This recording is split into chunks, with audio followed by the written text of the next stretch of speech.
Ito, sabi ba, kung mapaglaro ng tanang malikot kasi basa. O, malbasa.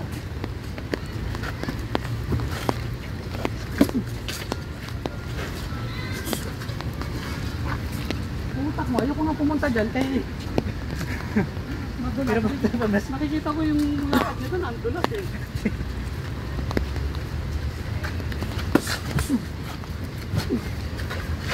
Uy! Oh, sige, ayoko dyan.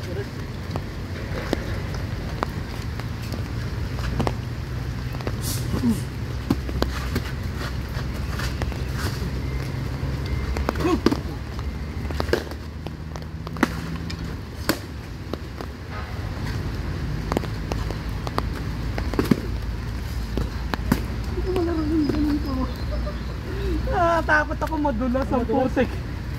Kaya bilib pa rin ako kay Ipe yung pwede siya mapamaulan o hindi. Hindi sa kanya yung susi, kundi still to na yun eh. Uy! Uy! Uy! Tangina!